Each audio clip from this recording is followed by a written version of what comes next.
पारसनाथ दादा की महिमा के बारे में इस समय कहना या पुरातन में कहना या वर्तमान में कहना यह जीव उस योग्य नहीं, परंतु बात आती है कि 23वें तीर्थंकर पारसनाथ स्वामी दादा का इतना वर्चस्व कि 24वें परमात्मा श्री शासक हम जिनके शासन में जी रहे हैं परमात्मा महावीर स्वामी, उनका प्रभाव पूर्ण, परंतु फिर भी उनसे कुछ ज्यादा प्रभाव पारसनाथ स्वामी दादा का। क्यों? क्योंकि बात आती है कि उन्होंने जब देवगति में थे तो 500 कल्याणकों की आराधना स्वयं भी की और दूसरे अन्य देवों को भी की। उस कारण से उनका नाम, उनका विशेषण पुरुषादायनीय पार्श्वनाथ स्वामी दादा पड़ गया। आज आप पधारे इसी ओस्त्रा पार्श्वनाथ स्वामी दादा के प्राचीन तीर्थ, जो कि राजस्थान की इतिहास की दृष्टि से अगर देखें तो यहाँ के गजट में लगभग 1250 वर्ष प्राचीन तीर्थ शायद हीरसूरी जी महाराज साहब जी ने यहाँ पर प्रतिष्ठा करवाई होगी, परंतु यह प्राय लुप्त हो गया। और एक चमत्कारिक घटना कि कुछ इस तीर्थ का परिचय श्रद्धेय आचार्य भगवंत विजय धर्म तुलंदर जी को एक पत्र के माध्यम से मिला। गुरुदेव ने उस पत्र को पढ़ा और पत्र पढ़ करके उस पत्र को वापिस फाड़ा और उसी उपाश्रय में रख दिया।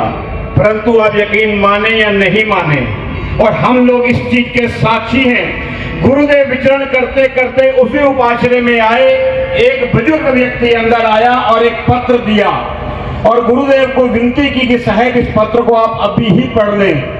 गुरुदेव ने जब तक उस पत्र को पढ़ते, पत्र पढ़ करके जब उन्होंने आंखें उठाई तो वह वृद्ध व्यक्ति नहीं था।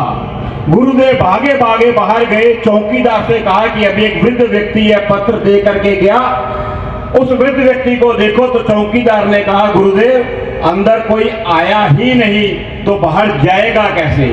तो गुरुदेव ने कहा नहीं, मात्र कुछ क्षण पहले वह व्यक्ति मुझे पत्र दे के गया और उसको ढूंढना इसलिए आवश्यक है क्योंकि यह पत्र तो मैं कुछ वर्ष पहले या कुछ महीने पहले फाड़ करके इसी उपाश्रय में रख गया था।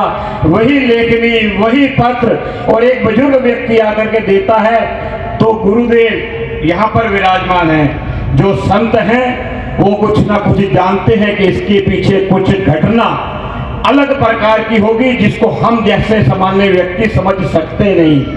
गुरुदेव बिल्कुल नजदीक गोपालगढ़ पधारे और गोपालगढ़ प्रतिष्ठा के बाद यहाँ पधारे और आप यकीन मानेंगे गुरुदेव इस प्रांगण में पधारे जहां पर कि कांटे ही कांटे थे, परंतु गुरुदेव को तो इतनी सुगंध महकती ही महसूस हुई क्योंकि गुरुदेव को लगा कि हमारे चाहे पूर्व में साधु साध्वी ऋषि भगवान इस भूमि के पर उनकी यह अर्चना की खुशबू है। और उन्होंने उसी समय तय किया, क्योंकि बाबा ने आराधना करते हुए उनको परकर दिया कि तुम कान कराओ, कान तुम्हारा और दाम मेरा। आपको यकीन हो या ना हो, इस तीर्थ की महिमा बहुत ही महिमा। चमत्कार की हम बात करते हैं, मैं चमत्कार के कारण से नहीं कहता।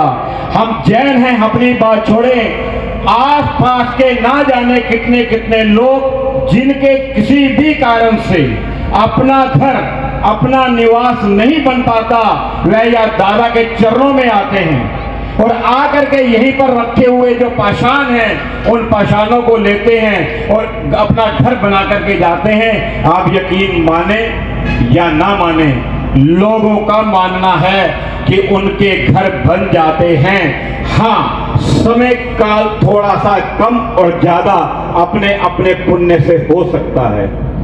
इसके बाद, और मैं ये जो घटनाएं बता रहा हूं अपने जैनों की मात्र नहीं बता रहा, जैनों के साथ साथ आठ प्रकार के अजैनों की बात कर रहा हूं। जितने भी विवाह होते हैं, आप विशेष करके मई के महीने में आइए, आसपास के गांवों के लोग जब विवाह करके आते हैं, अपने घर बाद में जाते हैं, अपनी नई वर वधू को यहाँ पर दादा के दर्शन करवाने के लिए आकर आते हैं एक ही कारण से कि हमारा दाम्पत्य जीवन भी अच्छा चले, और दाम्पत्य जीवन के बाद हर दंपत्ति की एक इच्छा होती है कि अच्छी संतान भी मिले।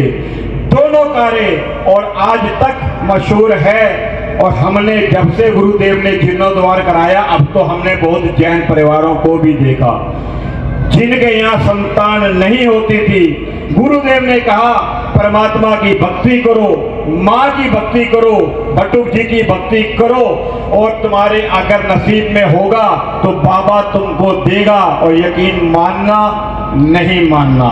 अनेक परिवारों की घर संतानें हुई, खुशियों की लहरें दौड़ी। इसीलिए कहना कि पारसनाथ स्वामी दादा या 24 तीर्थंकर भगवंतों के नाम में ताकत बहुत है, परंतु पारसनाथ स्वामी दादा कुछ ऐसा लगता है कि शायद हम बहुत कम करते हैं और वो बहुत ज्यादा हमको दे देते हैं। इस तीर्थ पर आप सब लोगों ने जो अभी कुछ देर पूर्व हाथ उठाए कि हम पहली बार आए, मेरा ट्रस्ट मंडल की तरफ से निवेदन कि आप आज पहली बार जो आए, अब बार बार बार बार आए।